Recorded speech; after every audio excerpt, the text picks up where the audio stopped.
Hello दोस्तों, स्वागत है आप सभी का एक बार फिर से डीटी की पाठशाला के अंदर, टैक्स गुरुकुल की इस डीटी की पाठशाला के अंदर।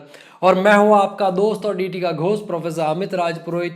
स्वागत है आपका महा मैराथन के इस 4th डे पे। और यहाँ पे हम जो टॉपिक करने वाला है, it is most important topic, that is profit and gains of business of profession, PGP जिसको हम शॉर्ट में बोलते हैं। वहां पे कुछ लोग इसको इनकम फ्रॉम बिजनेस भी बोलते हैं, इनकम फ्रॉम बिजनेस प्रोफेशन भी बोलते हैं।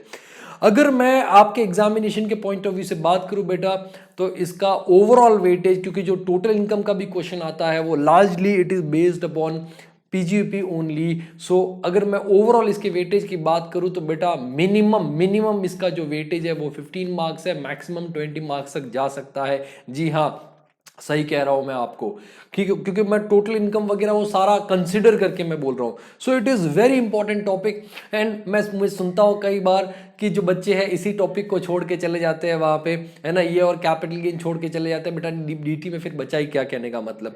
So it is very important topic, आपको बहुत अच्छे से करना है। ये मेरा प्रॉमिस है कि ये जो लेक्चर, ये बेसिकली 2 पार्ट के अंदर लेक्चर होगा, बराबर है। एंड मेरा ये प्रॉमिस है कि जब तक आप ये लेक्चर देखोगे, खत्म करोगे, आपको पूरा कॉन्फिडेंस आ जाएगा इस टॉपिक के ऊपर, पीजीपी के ऊपर। फिर आप सीधे मॉड्यूल से या कोई और सोर्स है वहां से क्वेश्चन कीजिए और उसके बाद में आगे बढ़िए। आगे बढ़ने से पहले मैं आपको दोस्तों एक चीज बताना चाहूंगा कि इससे पहले अपने डे 1, डे 2 और डे 3 के जो लेक्चर्स है वो ऑलरेडी चैनल पे है।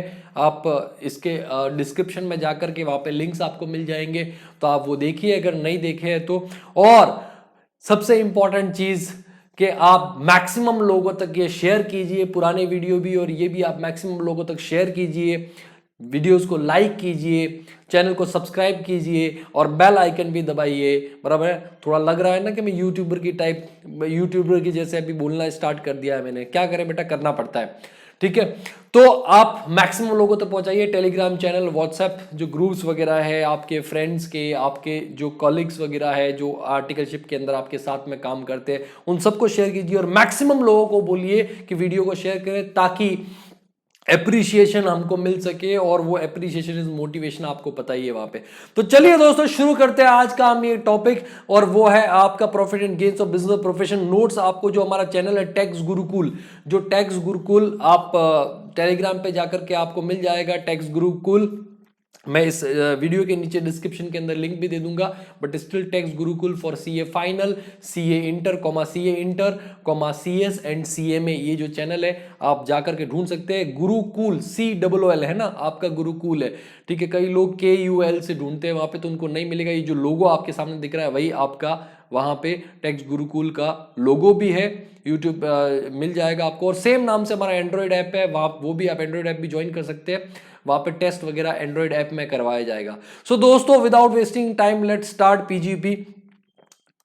और पीजीपी की अगर हम बात करें बेटा, तो चार्जिंग सेक्शन वहां पे आपका 28 क्या बोलता है, चार्जिंग सेक्शन 28 बोलता है एनी प्रॉफिट्स एंड गेन। जैसा कि पता चलता है एनी प्रॉफिट्स एंड गेन, मतलब आपको इस चैप्टर के अंदर क्या निकालना है बेटा, आपको इस चैप्टर के अंदर प्रॉफिट्स एंड गेन निकालना है। सर प्रॉफिट्स एंड गेन तो हमको P&L अकाउंट बना करके वहां पे निकाल के दे रखा होता है अकाउंट्स के हिसाब से। वही तो खेल है बेटा, वही तो खेल है। जो अकाउंट्स के हिसाब से प्रॉफिट्स एंड गेन दे रखा होता है वो इनकम टैक्स के हिसाब से वहां पे नहीं चलेगा। आपको इनकम टैक्स के हिसाब से इस चैप्टर के जो प्रोविजंस है, अकॉर्डिंग टू दैट आपको प्रॉफिट एंड गेन निकालना पड़ेगा। So profits and gains of business of profession, business, ठीक है, प्रोफेशन और vocation shall be taxable under the head PGP. अब ये profit and gains, these are interchangeable words बेटा, these are interchangeable words, बराबर। The profits and gains of business और profession, PGP, हम ये चैप्टर कर रहे हैं। तो अपने को बेटा क्या निकालना है वहां पे, ठीक है, प्रॉफिट्स निकालने, गेन्स निकालने, ठीक है। और उसका एक मेथड, अलग बेसिकली 3 मेथड है, वो हम डिस्कस करेंगे आगे क्या क्या है, ठीक है। तो प्रॉफिट बिजनेस क्या होता है, प्रोफेशन क्या होता है, वोकेशन क्या होता है, ये आप सबको पता है, इसमें डिटेल में जाने की जरूरत नहीं है बेटा। जो पीजीपी का क्वेश्चन आएगा, उस क्वेश्चन के अंदर जब हमको पीजीपी निकालना पड़ेगा, profits and gains of business of profession, बराबर है, वो हमको निकालना पड़ेगा। तो उसके लिए या तो हम डायरेक्ट मेथड फॉलो कर सकते हैं या इनडायरेक्ट मेथड फॉलो कर सकते हैं, या फिर प्रेजम्पटिव मेथड वहां पे फॉलो कर सकते हैं। 3 तरीके से हम जो प्रॉफिट्स एंड गेन्स निकाल सकते हैं, पीजीपी निकाल सकते हैं। पहला डायरेक्ट मेथड से, दूसरा इनडायरेक्ट मेथड से, और तीसरा पीजीपी प्रेजम्पटिव बेसिस पे। ठीक है। प्रिजम्पटिव बेसिस है वो सबके लिए नहीं है, वो ऑप्शन कुछ ही लोगों के लिए है, तो वो हम सबसे लास्ट में डिस्कस करेंगे। पहले डायरेक्ट एंड इनडायरेक्ट मेथड हम डिस्कस कर लेते हैं। देखो बेटा, अगर क्वेश्चन के अंदर आपको इनकम एंड एक्सपेंडिचर अकाउंट दे रखा है, क्या दे रखा है? इनकम एंड एक्सपेंडिचर अकाउंट दे रखा है, मतलब वहां पे आपको नेट प्रॉफिट नहीं दे रखा, आपको क्वेश्चन के अंदर P&L अकाउंट नहीं दे रखा, आपको इनकम्स दे रखी है, एक्सपेंडिचर्स दे रखी है, तो आप डायरेक्ट मेथड फॉलो कीजिए। और डायरेक्ट मेथड में आपको क्या करना है, इस तरीके से फॉर्मेट बनाना, आपको computation of PGP for assessment या 2021 बराबर है। और इसके अलावा जो भी असेसी का नाम है तो वो आप लिख सकते हो। अब क्या करना है सर, आपको पहले बिजनेस इनकम्स ले लीजिए, जो भी बिजनेस इनकम है, एक अंडर सेक्शन 28 जो हम आगे डिस्कस करेंगे वहां पे, ठीक है, पार्ट 3 के अंदर। और डीम पीजीपी इनकम, जिनको इनकम मान लिया गया है 41 के अंदर, वो वाली इनकम भी हम डिस्कस करेंगे पार्ट 4 के अंदर, ये ले लीजिए। अब उस इनकम में से, बिजनेस इनकम में से, बिजनेस, अभी देखो मैं बिजनेस बोलूंगा तो उसका मतलब प्रोफेशन भी आ जाएगा, वोकेशन भी आ जाएगा, उसमें से आप लेस करोगे एक्सपेंसेस अलाउबल अंडर सेक्शन 32 37(1).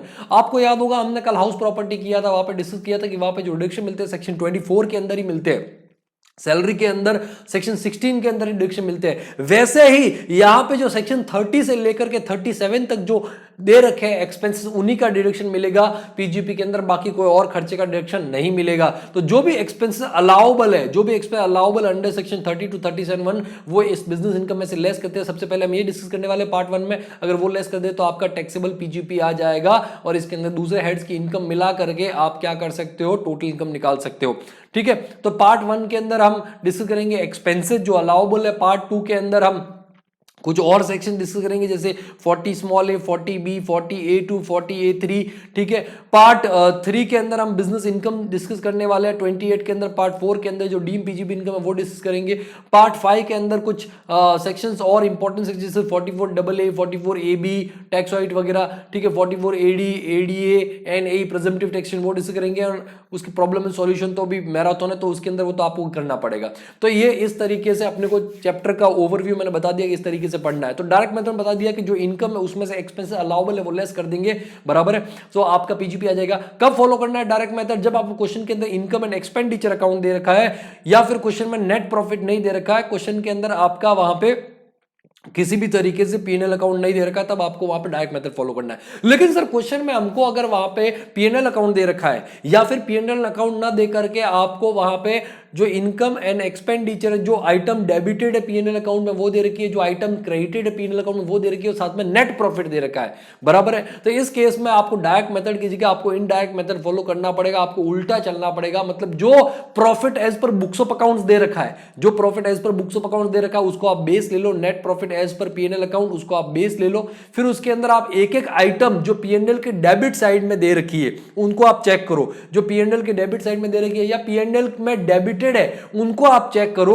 और उसमें से जो जो खर्चे डिसअलाउ होने वाले हैं, जैसे कि depreciation as per books of accounts, बराबर है, वो आपका डिसअलाउ होगा। क्यों? क्योंकि यहां पर depreciation as per income tax अपने को निकाल करके अलाउ करना पड़ता है। या फिर कोई पर्सनल एक्सपेंसेस, बराबर है, वो सारे के सारे क्या हो जाएंगे, डिसअलाउ हो जाएंगे। ठीक है, तो कुछ ऐसे खर्चे जिनका डिडक्शन नहीं मिलता, जो सेक्शन 30 से 37 में कवर नहीं होते हैं वहां पे, ठीक है, प्रोविजन वगैरह हो गए, प्रोविजन हो गया, या इनकम टैक्स का पेमेंट किया है, तो income tax is basically what, tax on income, तो वही तो हम निकाल रहे हैं। उसका डिडक्शन कैसे मिल सकता है? उसका डिडक्शन कभी भी नहीं मिल सकता वहां पे, बराबर है। तो कुछ ऐसे वहां पे आपके खर्चे हैं जिनका डिडक्शन नहीं मिलना चाहिए, वो हम डिटेल में पढ़ेंगे तो आपको समझ में आ जाएगा। तो वो सारे के सारे डिसअलाउ कर दो, मतलब उनको ऐड बैक कर दो। मैं देखो वर्ड यूज कर रहा हूं, उनको सुनना, ऐड बैक करना। ऐड बैक कब करना है? जब किसी चीज को लेस कर रखा हो वहां पे। तो अगर कोई एक्सपेंसेस डेबिटेड है पीएनएल अकाउंट में, बराबर, और वो अलाउ नहीं होने वाले और डिसअलाउ होने वाले, तो वो देखो लिखा हुआ भी डेबिटेड टू पीएनएल अकाउंट, तो उनको हम क्या कर देंगे, ऐड बैक कर देंगे, सारे के सारे लाइन से हम ऐड बैक कर देंगे।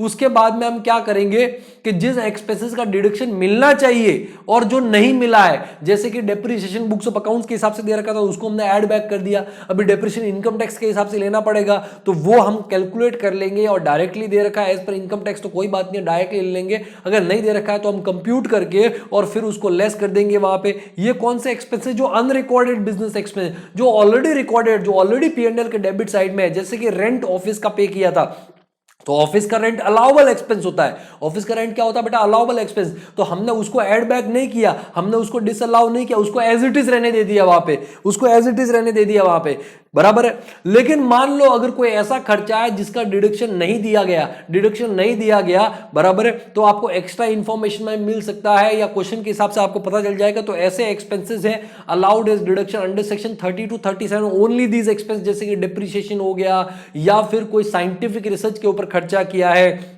वो वाला एक्सपेंस हो गया, या और भी बहुत सारे एक्सपेंसेस जिनका डिडक्शन मिलता है 30 से 37 के अंदर, वो सारे के सारे आप क्या कर दोगे? लेस कर दोगे, जो कि अनरिकॉर्डेड, जिनका रिकॉर्ड वहां पे नहीं किया गया, पीएनएल के डेबिट में नहीं था। फिर उसके बाद में आप लेस करते हो जो नॉन बिजनेस इनकम है credited to PNL account, less back करोगे। देखो पहला वाला आप ऐड बैक करोगे, दूसरा वाला सिर्फ लेस करोगे, तीसरा वाला लेस बैक करोगे। कोई भी चीज बैक, ऐड बैक या लेस बैक कब करते हैं? जब ऑलरेडी वो वहां पे या तो डेबिटेड था या क्रेडिटेड था। तो जो नॉन बिजनेस इनकम है, जैसे कि आपका रेंटल इनकम वहां पे पीएनएल क्रेडिट में लिखा हुआ, बेटा वो तो इनकम फ्रॉम हाउस प्रॉपर्टी है।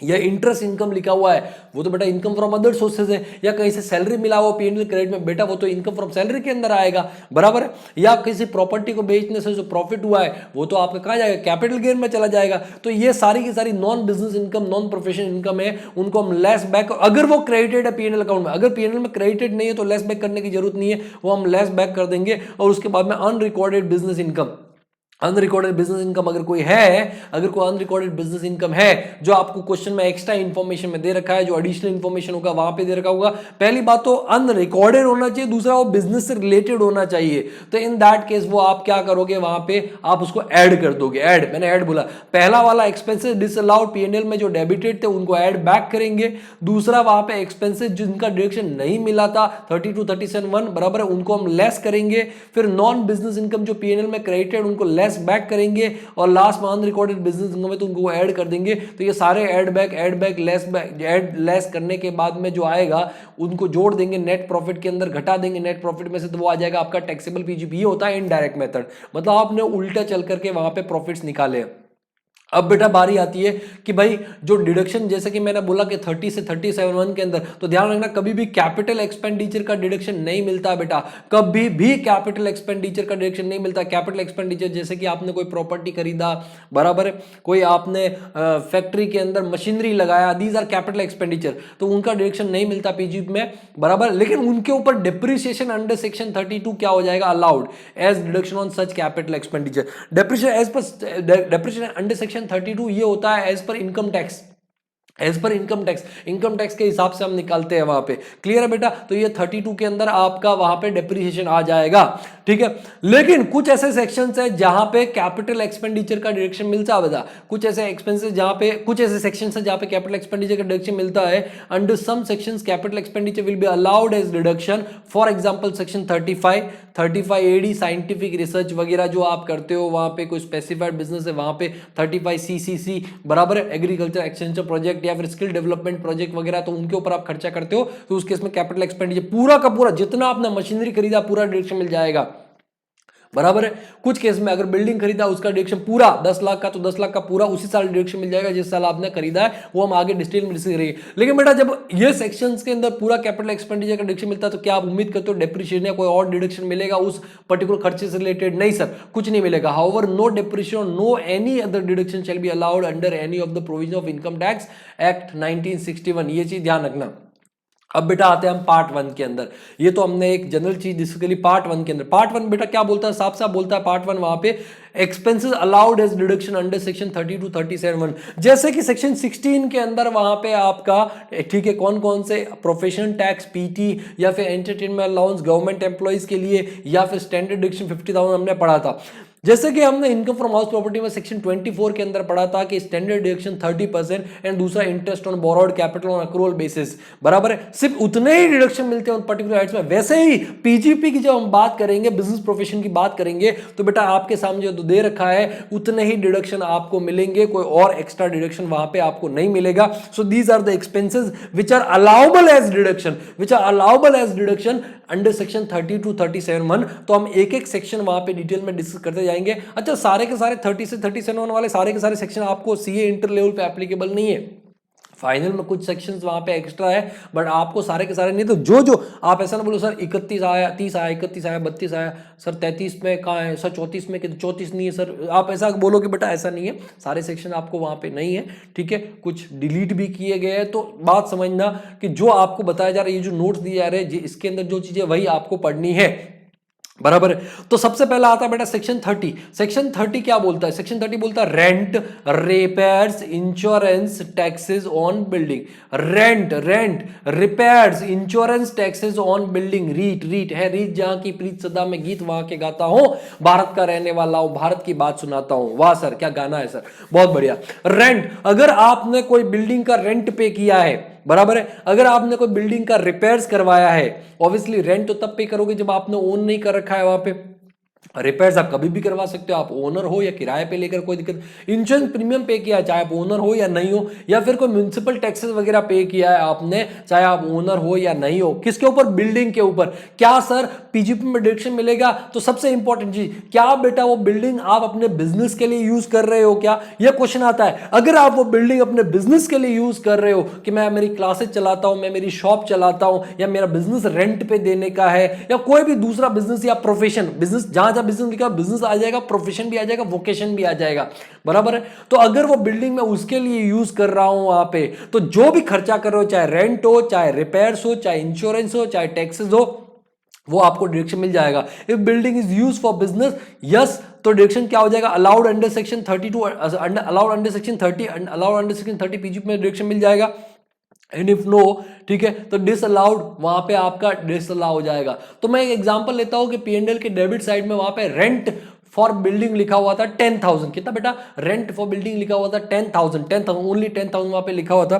तो अभी आपको देखना है क्या बिल्डिंग बिजनेस के लिए यूज हो रहा है? हाँ सर, बिल्डिंग बिजनेस के लिए यूज हो रहा है, तो आपको कुछ करने की जरूरत नहीं है, वो पीएनएल में ऑलरेडी डेबिटेड है, कुछ करने की जरूरत नहीं है।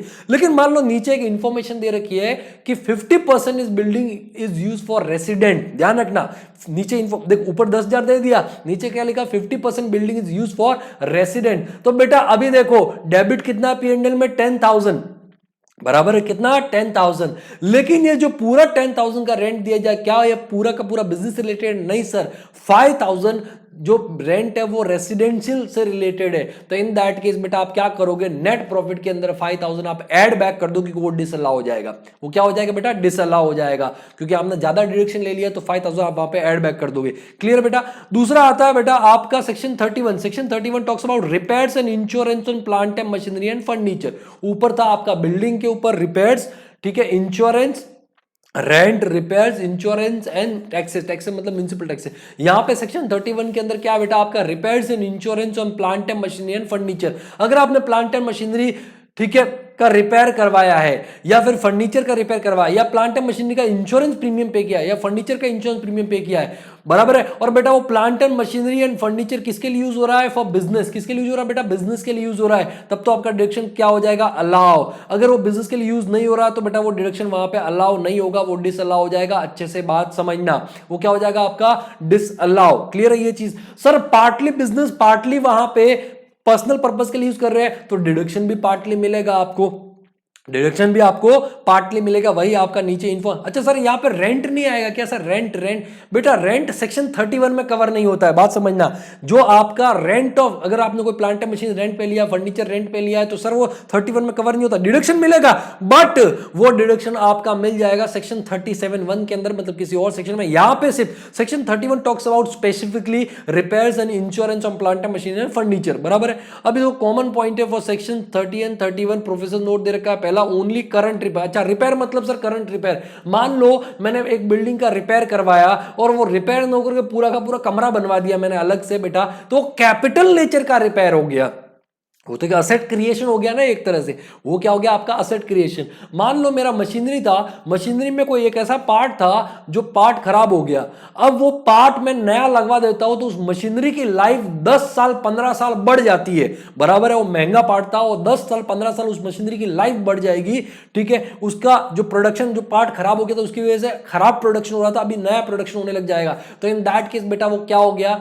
वो कैपिटल नेचर का एक्सपेंस हो गया, ठीक है। लेकिन अगर वहां पे करंट नेचर का रिपेयर्स करवाते हैं, करंट नेचर का रिपेयर्स वहां पे करवाते हैं जिसकी वजह से कोई असेट क्रिएशन नहीं होता, कुछ नया वहां पे सामने नहीं आता, तो करंट रिपेयर्स का सेक्शन 30 एंड 31 के अंदर डिडक्शन मिल जाएगा। लेकिन अगर कैपिटल नेचर का रिपेयर करवाया है तो बेटा सेक्शन 30 एंड 31 में डिडक्शन नहीं मिलेगा, वो आपका कैपिटलाइज होगा, मतलब वो बिल्डिंग के अंदर ऐड हो जाएगा, जो बिल्डिंग की कॉस्ट है उसके अंदर ऐड हो जाएगा, या फिर प्लांट एंड मशीनरी फर्नीचर की कॉस्ट में ऐड हो जाएगा, फिर उसके ऊपर आप डेप्रिसिएशन क्लेम कर सकते हो। So only current repair shall be allowed as deduction, no repairs of capital nature shall be allowed, however depreciation under section 32 shall be allowed on such repair, मतलब कैपिटल रिपेयर्स के ऊपर, capital nature के repairs के ऊपर। दूसरा, if building plant and machinery furniture is partly use for business and partly use for personal, then deduction under PGP shall be allowed only for the part which is use for business. Personal वाला आपका लापसी हो जाएगा, क्या हो जाएगा बेटा, लापसी हो जाएगा। फिर आता है सेक्शन 32, वेरी इंपॉर्टेंट, बहुत बार सिर्फ डिप्रिशिएशन के ऊपर अलग से क्वेश्चन आता है, depreciation on capital assets as per income tax act 1961। Depreciation को बेटा हम 10 अलग अलग पार्ट्स में पढ़ेंगे, class of asset, condition for depreciation, methods of depreciation, rates of depreciation, system of depreciation, amount of depreciation, actual cost under section 43(1), sale of asset, additional depreciation and other important point. सबसे पहला आता है बेटा class of asset, सबसे पहला क्या आता है बेटा, class of asset. 4 class of asset में बांट रखा है वहां पे।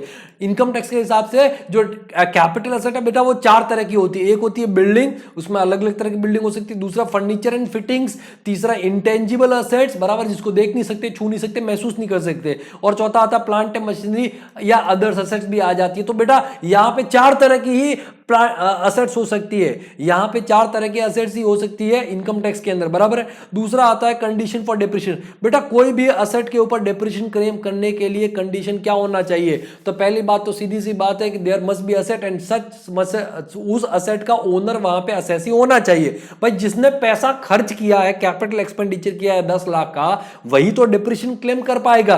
तो असेट होना चाहिए, और asset must be own by assessee, number 1। Number 2 condition आता है वहां पे कि आपका जो असेट है वो बिजनेस के लिए यूज हो रहा है। किसके लिए यूज हो रहा है भाई, पीजीपी में एक बात गांठ बांध के रख लो वहां पे कि डिडक्शन तभी मिलेगा अगर वहां पे वो असेट बिजनेस के लिए यूज हो रहा है। तो पहला आपका, ठीक है, कंडीशन क्या है, following condition satisfied then depreciation shall be allowed as deduction under section 32। There must be a capital asset and assessee must be owner of such capital asset, बराबर है। अब ओनरशिप के अंदर बेनिफिशियल ओनरशिप भी आ जाता है। बेनिफिशियल ओनरशिप का मतलब, मान लो कि सर मैं माइनर हूं और मेरे को ट्रांसपोर्ट का बिजनेस करने का है वहां पे, लेकिन मैं माइनर हूं तो ट्रक तो मैं खरीद लूंगा, लेकिन मैं ट्रक का रजिस्ट्रेशन अपने नाम से नहीं करवा पाऊंगा, जो भी मोटर व्हीकल एक्ट है उसके हिसाब से। तो मैंने क्या किया, मेरे एक एम्प्लॉय को बुलाया और मैंने बोला तेरे नाम से मोटर व्हीकल एक्ट के हिसाब से ट्रक का रजिस्ट्रेशन करवा देता हूं। तो इसका मतलब क्या वो ओनर हो गया क्या, सर उसकी वजह से हो सकता है वो लीगल ओनर हो जाए, बट अल्टीमेटली बिजनेस मेरा, पैसा मैंने खर्च किया उस ट्रक के ऊपर, तो बेनिफिशियल ओनर वहां पे मैं कहलाऊंगा।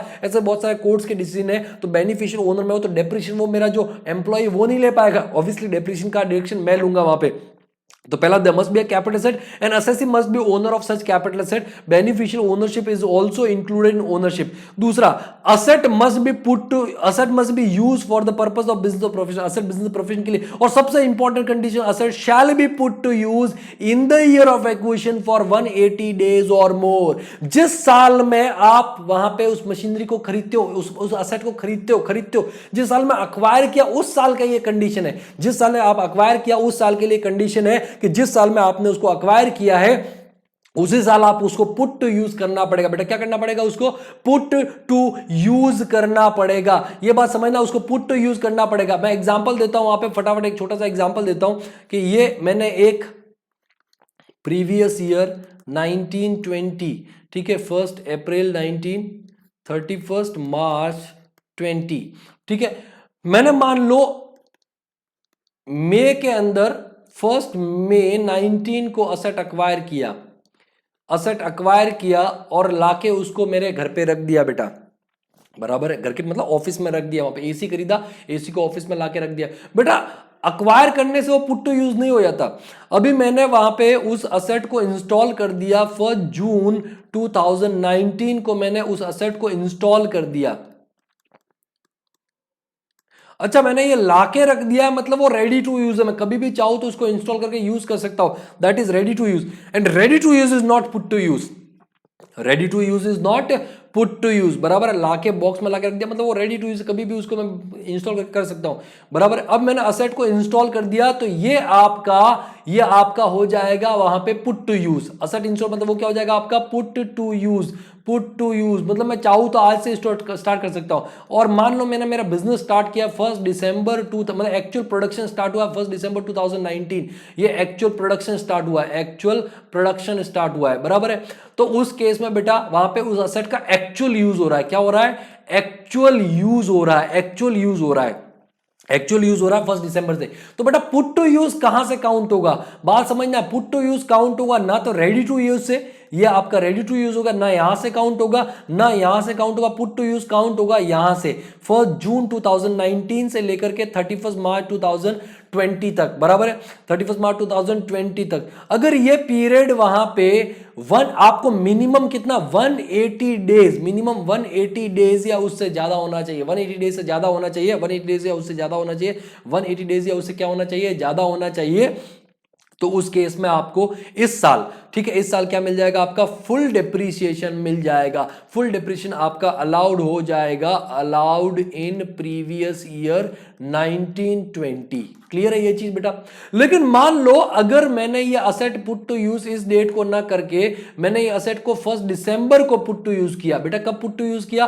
1 दिसंबर को। एक्चुअल यूज को छोड़ो, actual use put to use मैंने इंस्टॉल करवाया 1 दिसंबर को। तो आप देखोगे December, Jan, Feb and March 4 महीना, मतलब maximum 120 days, 120 which is less than, बराबर है, लेस देन। तो अगर यहां पे आपका put to use for less than 180 days, less than 180 days, तो बेटा हाफ डिप्रिशिएशन अलाउ होगा। हाफ डिप्रिशिएशन क्या होगा? अलाउ इन 1920, इन 1920, बराबर है। और balance of, sir balance of lapsi हो जाएगा, लापसी हो जाएगा, लैप्स हो जाएगा, ठीक है, भूल जाओ उसको, बराबर है। तो अपने को ईयर ऑफ एक्विजिशन के अंदर इस तरह का कंडीशन देखना पड़ेगा। अब मैं एक और एग्जांपल ले रहा हूं जिससे मैं आपको कुछ और चीज समझाना चाहता हूं वहां पे, ठीक है, पुट टू यूज से रिलेटेड है वहां पे।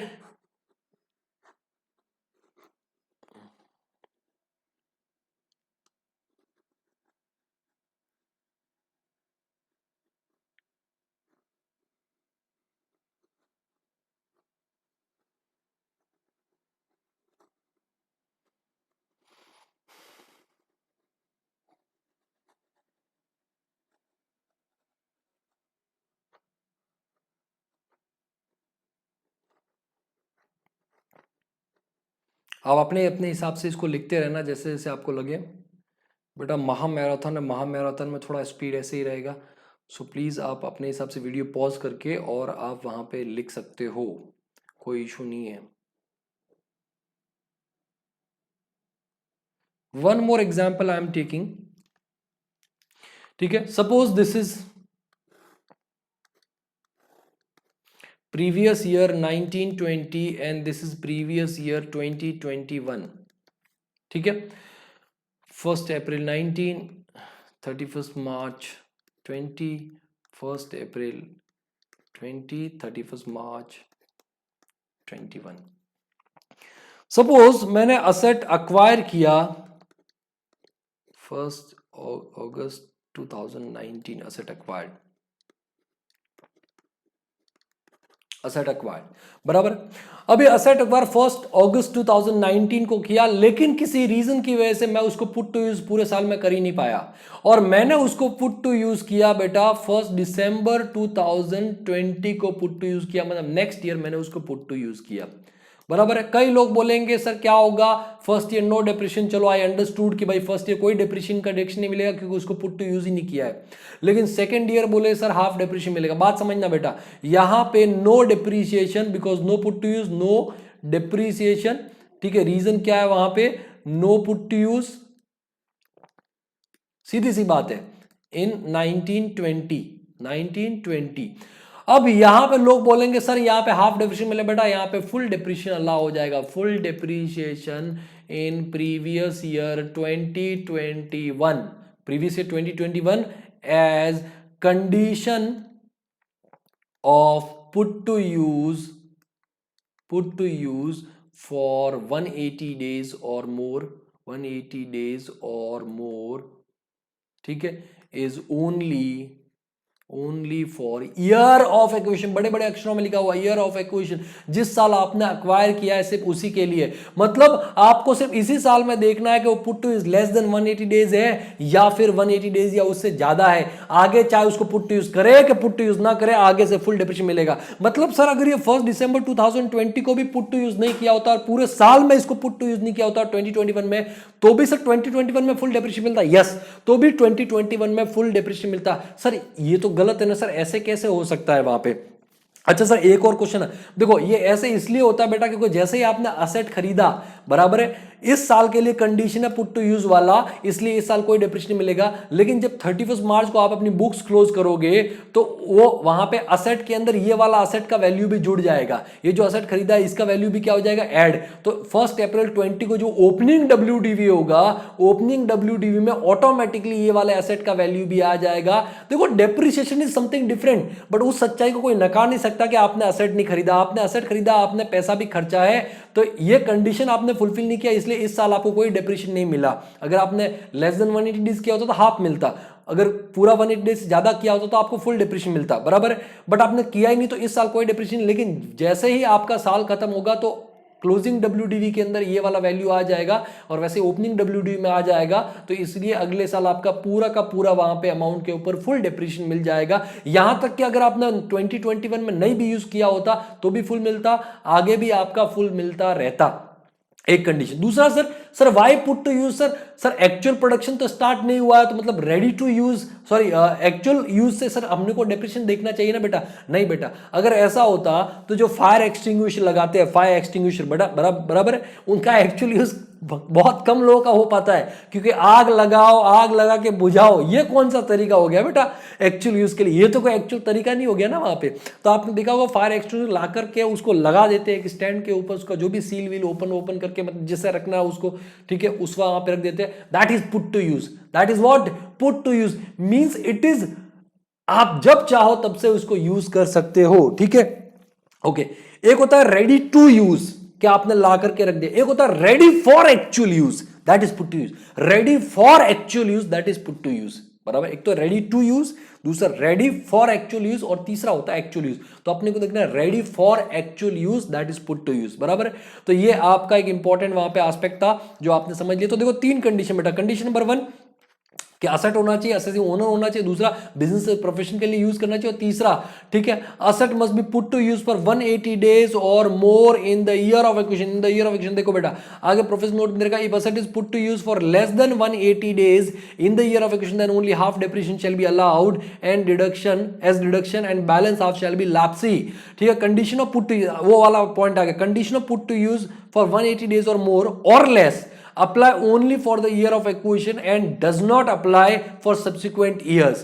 Therefore, if asset is not put to use in the year of acquisition, then no depreciation shall be allowed in this year of acquisition. However, from the subsequent year, full depreciation shall be allowed as deduction whether it is put to use or not. उसके बाद में आता है if asset is partly used for business and partly for personal. वही वाला same concept कि आपने एक कार है, कार आप पार्टली बिजनेस के लिए यूज कर रहे हो, पार्टली ऑफिस के लिए यूज कर रहे हो, बराबर है। तो इन दैट केस आपको डिप्रिसिएशन भी प्रोपोर्शनेट बेसिस में मिलेगा। Depreciation under section 32 shall be allowed for the part which is use for business, बराबर है। ये आ गया कंडीशन। दूसरा आता है मेथड्स ऑफ डिप्रिसिएशन। 2 मेथड है, एक SLM है, दूसरा WDV है। SLM किसके लिए बेटा, this is option option option option है, कंपल्सन नहीं, ऑप्शन है, मैंडेटरी नहीं, ऑप्शन है for assessee engaged in power business. जो असेसी पावर का बिजनेस कर रहा है उसके लिए ऑप्शन है, चाहे तो SLM ले सकता है, बाकी सबको कंपल्सरी WDV फॉलो करना है, इसके अलावा कोई और मेथड यहां पे नहीं है। फिर उसके बाद में आता है rates of depreciation. Rates of depreciation बेटा वेरी इंपॉर्टेंट, क्योंकि यहां पे अमेंडमेंट भी है। रेट्स ऑफ डेप्रिसिएशन की अगर बात करें मैं तो यहां पे 4 अलग अलग class of asset, building, furniture and fittings, intangible assets and plant and machinery. सबसे पहला आता है बेटा बिल्डिंग।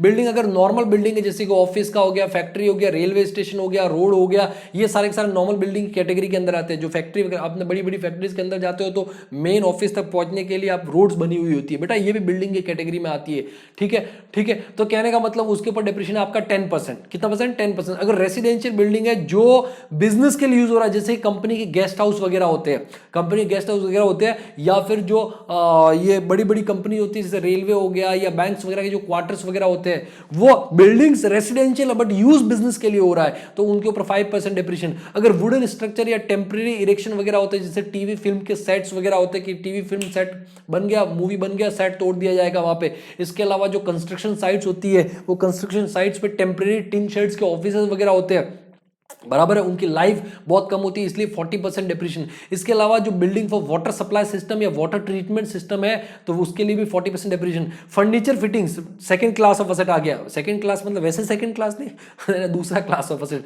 ठीक है। Furniture fitting including electrical fittings, for example switch board वगैरह की, जो स्विच बोर्ड वगैरह जो इलेक्ट्रिकल फिटिंग्स वगैरह होती है, वो भी फर्नीचर एंड फिटिंग्स में आ जाएगा, ठीक है। 10% डिप्रेशन है। उसके बाद में इनटेंजिबल जैसे कि goodwill, copyright, patent, trademark, brand name, right to carry on business और profession, these are basically what intangible asset, जिनको हम देख नहीं सकते, जिनको हम छू नहीं सकते, जिनको हम महसूस नहीं कर सकते। महसूस मतलब सर महसूस भी होता है ना, वहां पे दीवार पे सर मारोगे तो सर फूटेगा ना, महसूस होगा कि नहीं होगा वहां पे, है ना। मार के देखना, पता चल जाएगा वहां पे महसूस होता है कि नहीं होता। बहुत अच्छे से महसूस होगा बेटा, ठीक है। नहीं तो मम्मी का जो बेलन ना, मम्मी को बोला मम्मी जोर से मारो मेरे टन करके, मतलब पता चल जाएगा आपको महसूस होता है कि नहीं होता है। तो वो टेंजिबल, इसको देख भी सकते हैं, छू भी सकते हैं और महसूस भी कर सकते हैं।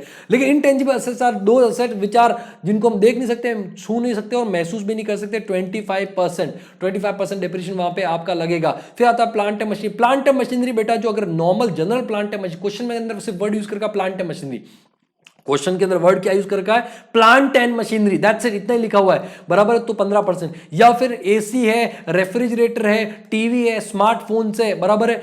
अगर जनरल रेट इन सब के लिए आपका कितना हो जाएगा, 15% हो जाएगा, 15% हो जाएगा। ध्यान रखना बेटा, 15% वहां पे क्या हो जाएगा, जनरल रेट। यहां तक कि वो डॉक्टर कान में लगा के वो देखते हैं ना वहां पे ऐसे, है ना, क्या बोलते हैं उसको, आला आला, पता नहीं क्या बोलते, टेलीस्कोप नहीं, समथिंग कुछ होता है, मतलब ऐसे, है ना। इतना अपने को डिटेल में जाने की जरूरत नहीं है। वो भी प्लांट बेटा बहुत महंगे महंगे आते हैं, 25-25, 30-30, 35-35, 40-40 हजार के वो आते हैं, और भी इससे भी महंगे आते हैं बेटा, बराबर है। तो वो उनके लिए प्लांट एंड मशीन दे, 15% वहां पे उसका रेट ऑफ डिप्रेशन हो जाएगा। कितना, 15% रेट ऑफ डिप्रेशन। यहां तक कि मैं ये जो मेरा वहां पे क्या बोलते हैं कुछ, ये देखो, ये यूज कर रहा हूं मैं, अपना टैब यूज कर रहा हूं, आप देखोगे तो वहां पे लिखने का राइटिंग पैड, बराबर है, ये भी मेरे लिए प्लांट एंड मशीनरी है, बराबर। तो इसके ऊपर भी 15% है। सर कंप्यूटर नहीं, कंप्यूटर लैपटॉप नहीं, यहां तक कि जो कैमरा जिसके थ्रू मैं आपको पढ़ा रहा हूं बेटा, उसको भी 15% डिप्रेशन, प्रोवाइडेड बिजनेस के लिए यूज हो रहा है, बिजनेस या प्रोफेशन के। अब आता है बेटा मोटर कार बड़ा इंपॉर्टेंट कॉन्सेप्ट है, क्योंकि इसके अंदर अमेंडमेंट, ध्यान, निर्मला ताई अमेंडमेंट लेकर के आई थी थ्रू ऑर्डिनेंस, वहां पे उन्होंने एक ऑर्डिनेंस पास किया था, उसके अंदर अमेंडमेंट लेकर के आई थी। बात समझना बेटा, ठीक है।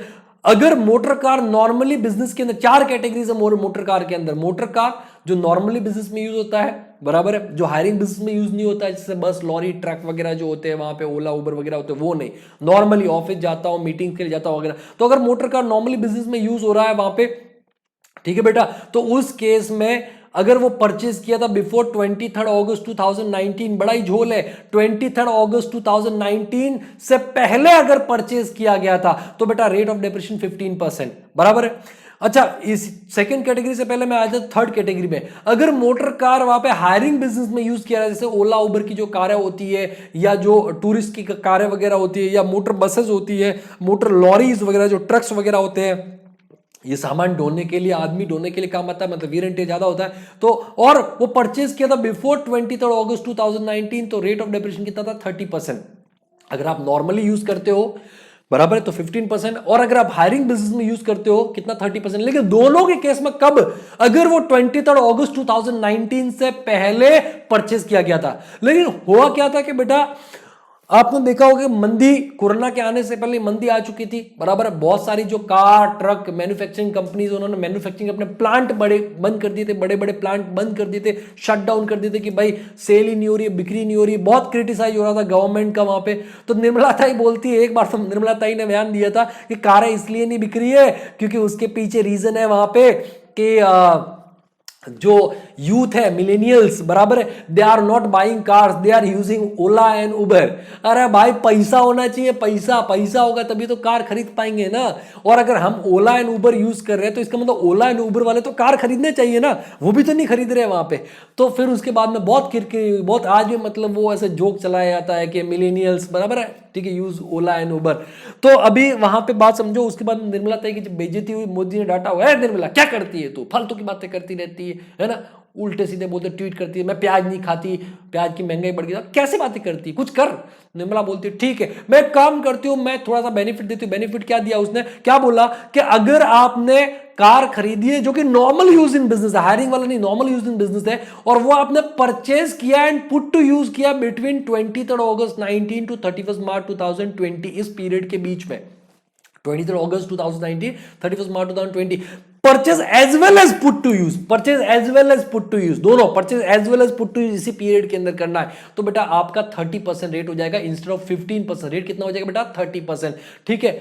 और अगर आपने हायरिंग बिजनेस में यूज करने के लिए मोटर कार, लॉरीज, बस, ट्रक वगैरह खरीदा है, बराबर है, और वो परचेस किया था as well as put to use between 23 August 2019 to 31 March 2020, इस पीरियड के बीच में, 23 अगस्त 2019, 31 मार्च 2020, उस पीरियड के बीच में, तो बेटा 30% की जगह रेट कितना हो जाएगा बेटा, 45%। कितना परसेंट, 45%। अगर आपने परचेस तो इस पीरियड में किया लेकिन पुट टू यूज इस पीरियड में नहीं किया बेटा, तो फिर आपका जो नॉर्मल रेट लगता है, पहले वाले केस में 15%, दूसरे वाले केस में 30%, वही डेप्रिसिएशन का रेट लगेगा।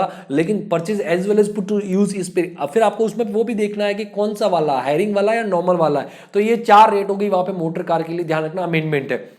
उसके अलावा जो फैक्ट्रीज वगैरह होती है, plastic and rubber manufacturing industry होती है, उसके लिए मोल्ड्स एंड डाइज, वो सांचे वगैरह जो होते हैं, बराबर, उनके ऊपर डिप्रेशन 30% है। शिप वेसल्स वगैरह 20%, एयरक्राफ्ट, हेलीकॉप्टर, राफेल वगैरह 40%, कंप्यूटर, लैपटॉप, कंप्यूटर मैंने बताया, कंप्यूटर और मेरा लैपटॉप जो मैं यूज कर रहा हूं बिजनेस और प्रोफेशन के लिए यूज हो रहा है वहां पे, इंक्लूडिंग कंप्यूटर पेरिफेरल्स, ठीक है, for example keyboard, mouse, printer, etcetera etcetera. सीधी सी बात है कि आप कीबोर्ड, माउसी, प्रिंटर का कोई अलग से यूज नहीं कर सकते। सर ये टैबलेट भी तो अलग से यूज नहीं कर, ये मोबाइल के साथ में कनेक्ट हो सकता है, वहां पे ये मोबाइल के साथ में कनेक्ट हो सकता है। तो कहने का मतलब ऐसे कंप्यूटर जो सपोर्टिंग आइटम्स बोल सकते हैं जिनका विदाउट कंप्यूटर कोई यूज नहीं है, तो उनके ऊपर भी डेप्रिसिएशन, कंप्यूटर का जो रेट लगता है 40%, उतना डेप्रिसिएशन वहां पे आपका मिलेगा। अगर बुक्स बुक्स बुक्स बुक्स है कि भाई बड़े बड़े जो ऑथर्स वगैरह होते हैं, जो बड़ी बड़ी महंगी महंगी किताबें लिखते हैं, ठीक है, डिजाइंस की हो गई या आर्किटेक्चर की हो गई या मेडिकल की हो गई या इंजीनियरिंग की हो गई या फिर चार्टर्ड अकाउंटेंट्स के में जो बड़े बड़े एक्ट आते हैं, कंपनी लॉ वगैरह के, रमैया चतुर्वेदी, नानी पालकी वाला, बड़े बड़े नाम है, ठीक है, 13-13, 14,000, 15-15 किताबें आती है वहां पे। यहां तक कि लाइब्रेरी बुक्स वगैरह होती है बेटा, वो भी कैपिटल एसेट है, और उनके ऊपर रेट ऑफ डिप्रेशन कितना, 40%। पॉल्यूशन कंट्रोल इक्विपमेंट, अगर आपने अपनी फैक्ट्री में या ऑफिस में pollution control equipment, air pollution, water pollution या सॉलिड वेस्ट कंट्रोल का अगर लगा रखा है, 40% डिप्रेशन रेट है, हायर रेट। यहां तक कि लाइफ सेविंग मेडिकल इक्विपमेंट, अभी देखो कोरोना काल चल रहा था, लाइफ सेविंग मेडिकल इक्विपमेंट की बहुत बात हो रही थी, खास करके वेंटिलेटर्स की। Ventilator is life saving medical equipment. Life और बहुत इंडिया में कमी, आपको पता ही, आप सबने सुना होगा वेंटिलेटर्स की कितनी कमी है। तो अगर कोई लाइफ सेविंग मेडिकल इक्विपमेंट है वहां पे, जैसे कि ईसीजी हो गया, वेंटिलेटर हो गया, वो नॉर्मल आला वाला नॉर्मल वहां पे डॉक्टर के जो साजो सामान होते हैं उनके ऊपर तो 15%, बट लाइफ सेविंग अगर है तो कितना परसेंट, 40%। क्यों हायर रेट डिप्रेशन, क्योंकि मोटिवेट कर रहे हैं। हायर रेट ऑफ डिप्रेशन मतलब हायर डिडक्शन, तो मोटिवेट कर रहे हैं वहां पे। हायर डिडक्शन मतलब लेस टैक्स। विंड मिल अगर इंस्टॉल किया था मोदी जी के आने के पहले, 1 अप्रैल 2014 के पहले, तो 15%। अगर मोदी जी के आने के बाद मतलब इंस्टॉल ऑनर आफ्टर 1 अप्रैल 14 तो 40%। अगर ऑयल वेल्स होता है, वेल्स वगैरह है, तेल के कुएं वगैरह, तो कितना परसेंट, 15% रेट ऑफ डेप्रिसिएशन है। उसके बाद में आता है बेटा सिस्टम ऑफ डेप्रिसिएशन। यहाँ पे खास करके जो मोटर कार वाला अमेंडमेंट है वो ध्यान रखना, एमसीक्यूज में ही पूछा जा सकता है वहां पे, और अलग क्वेश्चन में तो आ ही सकता है, बिल्कुल आ सकता है, 100% आ सकता है, तो आपको ध्यान रखना है। फिर अलग अलग ब्लॉक बना के अलग अलग रेट से डेप्रिसिएशन कंप्यूट करना पड़ेगा। सिस्टम ऑफ डेप्रिसिएशन, ठीक है, इंडिविजुअल असेट सिस्टम, बराबर है, और दूसरा होता है ब्लॉक ऑफ असेट सिस्टम। अगर वहां पे पावर यूनिट है जो कि एसएलएम फॉलो कर रहे हैं, तो आप इंडिविजुअल असेट सिस्टम फॉलो करोगे कि हर एक असेट के ऊपर अलग अलग वहां पे आप डेप्रिसिएशन लगाओगे। और block of asset system compulsory for all others, जो पावर यूनिट जो एसएलएम वाले हैं उनको छोड़ के बाकी सबके लिए क्या है, कंपलसरी। जो डब्ल्यूडीवी फॉलो करते हैं सबके लिए कंपलसरी है क्या, block of asset system. Block में मतलब ब्लॉक बनाया जाता है, same class of asset having same rate of depreciation, same class of asset having same rate of depreciation. अभी देखो बेटा कैसे ब्लॉक बनेगा, मैं आपको बताता हूं, एग्जांपल देता हूं वहां पे। ठीक है सर, ये 10% वाली सारी रेट को क्या क्या एक ब्लॉक बन सकता है सर? ये भी 10%, ये भी 10%, बराबर है। सारी 10% वालों का एक ब्लॉक नहीं बन सकता, क्यों? क्योंकि ये एक बिल्डिंग एक क्लास ऑफ असेट हो गया, फर्नीचर अलग हो गया, इंटेंजिबल हो गया और प्लांट मशीन अलग हो गया। तो बेटा ये चार में से देखो 10% ये है, और कोई है 10% वाला सर? ये 5% है, 40 और 40 है, ये तो फर्नीचर है, तो ये इस ब्लॉक में नहीं आएगा। तो ये इसका अलग ब्लॉक बनेगा। जितने भी नॉर्मल बिल्डिंग्स है 4 5 हो, सबको जोड़ दो, उन सबका वैल्यू जोड़ दो, ओपनिंग WDV ऐड कर दो, अगर ड्यूरिंग द ईयर परचेज किया उसको ऐड कर दो वहां पे, ठीक है। लेकिन सिर्फ 10% वाला वो नॉर्मल बिल्डिंग ही होना चाहिए, और कुछ नहीं जोड़ सकता। ये 5% वाला ये एक अलग ब्लॉक बनेगा। इस 5% वाले में जितनी भी रेसिडेंशियल बिल्डिंग्स होगी उन सबका वैल्यू जोड़ करके उसके ऊपर डेप्रिसिएशन चार्ज करेंगे। अब बेटा देखो, ये 40%, ये 40%, रेट भी सेम है और क्लास ऑफ असेट भी सेम है। ये भी बिल्डिंग है, ये भी बिल्डिंग है, और रेट कितना 40% है, 40%, same class of asset having same rate of depreciation. ये same class of asset, same asset, same class of asset है वहां पे, और सेम क्या है, रेट है, सेम रेट ऑफ डेप्रिसिएशन दोनों वहां पे। तो इन दैट केस ये तीसरा ब्लॉक बन जाएगा, ठीक है। मतलब ये इसके अंदर जितनी भी ब्लॉक के अंदर असेट होगी सबके साथ में डेप्रिसिएशन चार्ज करोगे। ये तो फर्नीचर तो एक ही है, तो ये आपका चौथा ब्लॉक बन जाएगा, ठीक है। इनटेंजिबल असेट भी वहां पे जितनी भी गुडविल कॉपीराइट सबको जोड़ दो, बट और कुछ वहां पे नहीं जुड़ सकता, तो ये आपका पांचवा ब्लॉक बन जाएगा, ठीक है। अब आ जाओ प्लांट एंड मशीनरी में। अगर आप देखो कि प्लांट एंड मशीनरी बेटा ये कितना परसेंट है, 15%, ये भी कितना परसेंट है, 15%। सर ये भी तो मोटर कार है सर, इनको भी तो ले लो। नहीं बेटा, है मोटर कार लेकिन रेट अलग अलग है, ठीक है। अब आप देखो नीचे और कोई 15% वाला है सर? नीचे सर और भी 15% वाला है, देखो ये भी 15%, ये भी 15%, तो ये आपका ब्लॉक नंबर हो जाएगा वहां पे आपका 6। ये ब्लॉक नंबर कौन सा हो जाएगा? ये ब्लॉक नंबर आपका 6 हो जाएगा। ये ब्लॉक नंबर आपका 6 हो जाएगा, 6, क्योंकि सेम क्लास ऑफ असेट, सारी की सारी प्लांट एंड मशीनरी है, सब प्लांट एंड मशीनरी में आ रही हो। रेट ऑफ डेप्रिसिएशन में सबका कितना है, 15%। सर ये 30%, ये 30%, और कोई 30% वाला है सर? ए भी एक 30% है वहां पे, तो ये ब्लॉक नंबर आपका क्या हो जाएगा, 7 हो जाएगा। सर ये 45% वाला तो एक ही है, तो कोई बात नहीं, ब्लॉक नंबर 8 हो जाएगा, ठीक है। इसके बाद में 20% वाला भी एक है, तो ब्लॉक नंबर 9 हो जाएगा। सर 40 वाले सर कितने हैं सर? ये 40, ये 40, ये 40, ये 40, ये 40 और ये 40, ये ब्लॉक नंबर कितना हो जाएगा, 10। अब इनके अंदर इंटरनल चाहे 100 मशीन हो, 200 मशीन हो, सबका वैल्यू ऐड करके ये 10 ब्लॉक के अंदर इंटरनली आप उनका वैल्यू निकाल करके, तो इस तरीके से ब्लॉक बना के ब्लॉक ऑफ असेट हो जाएगा। ये देखो नीचे लिखा हुआ है, what is block of asset? Block of asset same class of asset having same rate of depreciation, बराबर है। अब डेप्रिसिएशन कैसे चार्ज करते हैं? तो ये अमाउंट ऑफ डेप्रिसिएशन आपका आ जाएगा, ठीक है, किस तरीके से आपको डेप्रिसिएशन चार्ज करना है, और ये किसके लिए बेटा, ठीक है, ठीक है, under block of asset system, under block of asset system, under block of asset system, under block of asset system, बराबर है। ध्यान रखना वहां पे under block of asset system के अंदर वहां पे आपको क्या करना है, ठीक है। सबसे पहले तो क्या करना है, जो पर्टिकुलर ब्लॉक के अंदर चाहे ब्लॉक 1, ब्लॉक 2, ब्लॉक जितनी भी असेट्स है उन सबका ओपनिंग WDV लेना। Opening WDV as on 1 April of the previous year, opening WDV as on the 1 April of the previous year, 1 April of the previous year, बराबर है। ये नंबर ऑफ असेट आ जाती है, और उसके अंदर क्या आ जाता है, आपका अमाउंट आ जाता है, उसके अंदर क्या आता है, अमाउंट। फिर आप उसके अंदर ऐड करोगे एडिशनल ड्यूरिंग द इस साल में जितना भी आपने परचेज किया है वो ऐड कर दो, एक्चुअल कॉस्ट के ऊपर लेना है वहां पे, लेकिन उसके 2 पार्ट करोगे, क्योंकि आपको ड्यूरिंग द ईयर एक्विजिशन के आपको ये देखना पड़ेगा पुट टू यूज लेस है या मोर है, क्योंकि जो put to use less than 180 days के ऊपर हाफ डेप्रिसिएशन चार्ज करते हैं, तो put to use less than put to use 180 days और मोर, बराबर, ये अमाउंट आ जाएगा। और दूसरा आ जाएगा आपका put to use less than 180 days, बराबर, ये वाला अमाउंट आ जाएगा। अब इन तीनों को जोड़ देंगे, opening WDV, number of asset सारी की सारी जुड़ जाएगी पर्टिकुलर ब्लॉक की, और वहां पे उनका वैल्यू भी सारा का सारा जुड़ जाएगा, और उसमें से आप लेस कर दो sales during the previous year at a selling price, not at cost, not at WDV, selling price के ऊपर आप वहां पे लेस कर दोगे, सेल्स लेस कर दोगे, जो आपका वैल्यू है, ये नंबर ऑफ असेट आ गया, ये आ गया। तो ये जो वैल्यू आएगा बेटा, इस वैल्यू को 2 पार्ट में डिवाइड करो, ठीक है, 2 पार्ट में डिवाइड करो। अच्छा, जो सेल ड्यूरिंग द ईयर है वो मतलब निकल गया, तो असेट निकल गया, उसका वैल्यू भी निकल गया, बराबर है, तो उसके ऊपर डेप्रिसिएशन नहीं आएगा, भले पूरा साल यूज क्यों ना कर रखा हो, डजंट मैटर, निकल गया, वैल्यू निकल गया, तो उसके ऊपर आपका वहां पे नहीं आएगा। क्लियर है ये चीज? तो अभी उसको 2 पार्ट में डिवाइड करेंगे, एक put to use for less than 180 days, आपको याद होगा, तो देखो ये वाला पार्ट जो अपने वहां पे अलग से लिखा है, वहां पे इसीलिए अलग से लिखा है ताकि हम उसके ऊपर हाफ डेप्रिसिएशन लगा सके। तो put to use less than 180 days, अभी उसके ऊपर डेप्रिसिएशन चार्ज करते हैं, जो जितना अमाउंट है, अमाउंट जितने में खरीदा, मान लो 5 लाख में खरीदा है, ठीक है, रेट ऑफ डेप्रिसिएशन मान लो 15% रेट है, 15% प्लांट एंड मशीनरी है वहां पे, और इसका हाफ कर देंगे, इसका क्या कर देंगे हाफ, क्योंकि put two is less than 180 days है। तो ये आ गया आपका डेप्रिसिएशन का अमाउंट, हाफ डेप्रिसिएशन का अमाउंट, बराबर है। और जो बैलेंस अमाउंट है, बैलेंस अमाउंट के अंदर क्या क्या है सर? बैलेंस अमाउंट के अंदर दो चीजें है।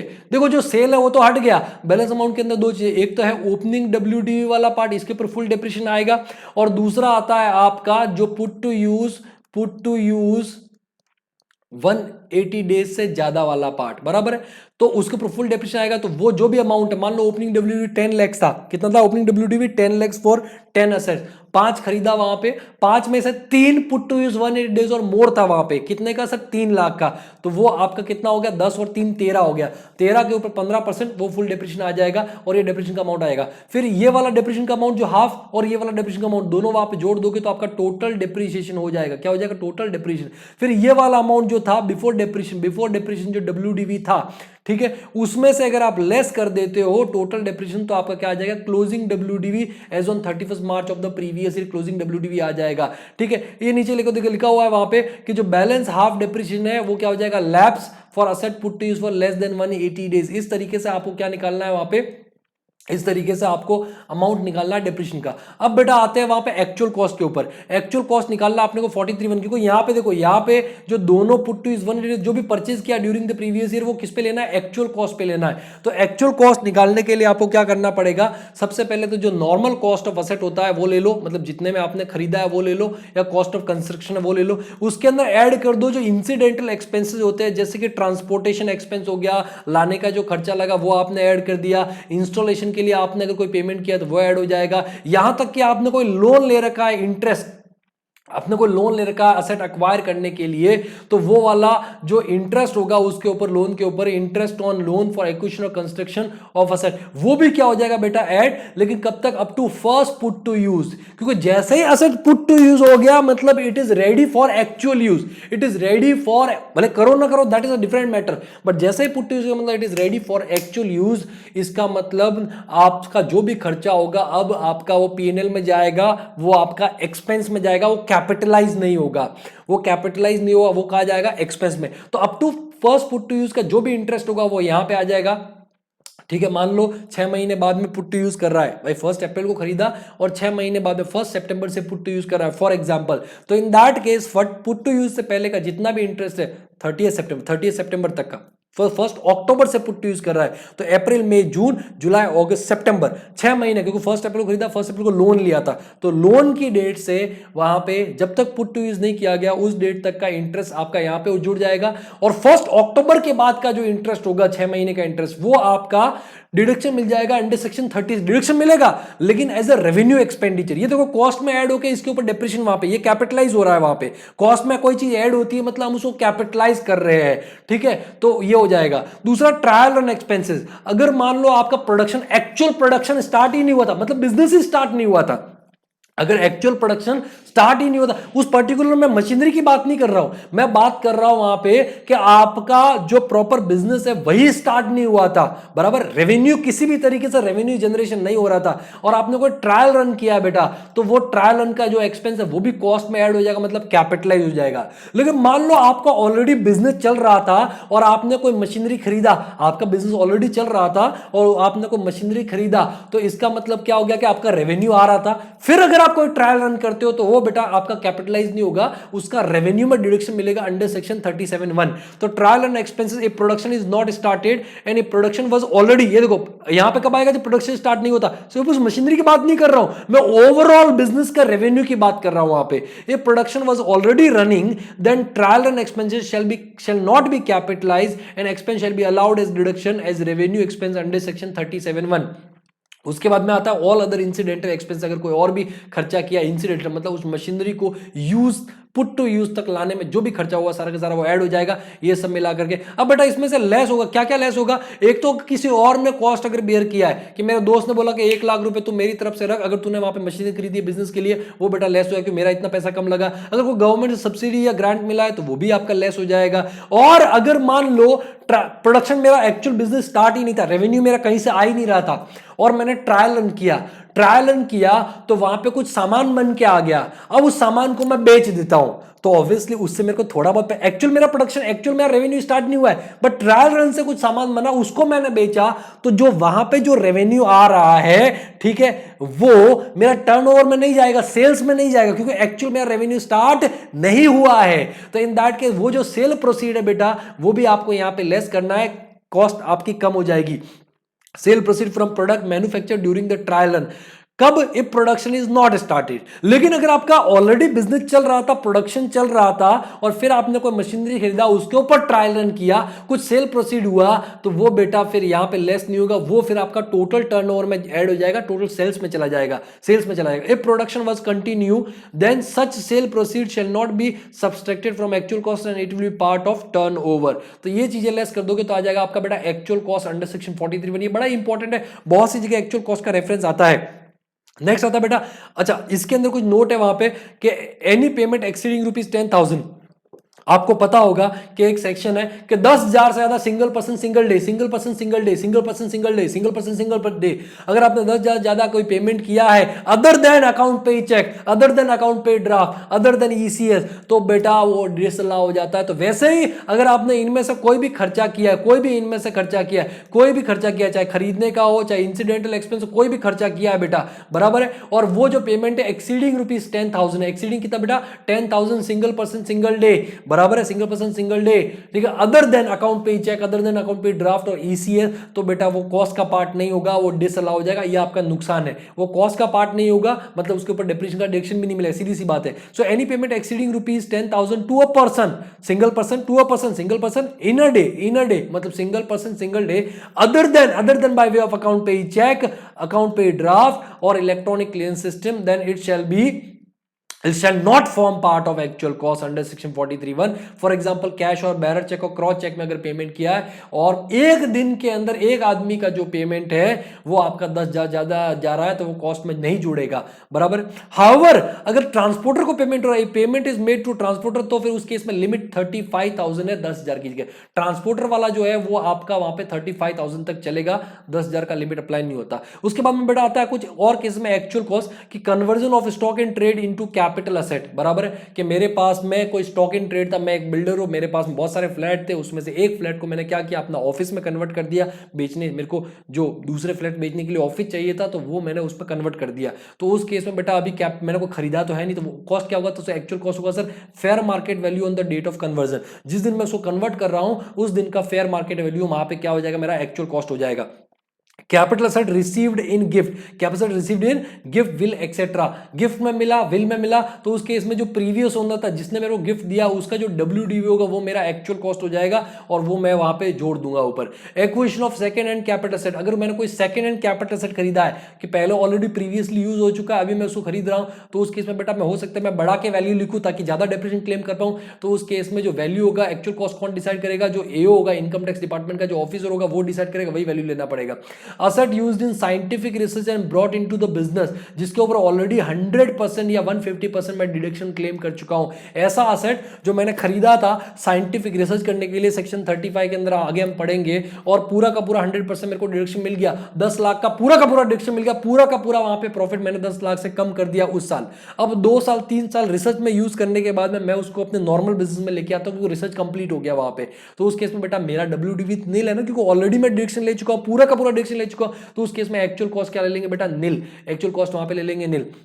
असेट ट्रांसफर्ड एंड रीएक्वायर्ड, कोई वहां पे असेट था जो मैंने खरीदा था 100 रुपए में, बेटा कितने में खरीदा सुनना, कोई मेरा असेट था कितने में खरीदा था, 100 रुपए में खरीदा था, 100 रुपए में खरीदा, 2 साल मैंने डेप्रिसिएशन क्लेम किया, 80 रुपीज WDV, हाइपोथेटिकल एग्जांपल है, 80 रुपीज WDV है, वो मैंने मेरे दोस्त को दे दिया, कितने में सर, 80 में ही बेचा, 80 में ही दिया वहां पे, और फिर दोस्त से वापस मैंने खरीद लिया 100 रुपए में, 100 रुपए में खरीदा, 2 साल तक यूज किया, 20 रुपए का डेप्रिसिएशन क्लेम किया, 80 रुपीज WDV था, 80 रुपीज में मैंने मेरे दोस्त को बेचा और 100 रुपए में उससे मैंने खरीदा वहां पे, बराबर है। सर ऐसा क्यों करोगे, ताकि मैं फिर से 100 रुपीज के ऊपर डेप्रिसिएशन क्लेम कर पाऊं।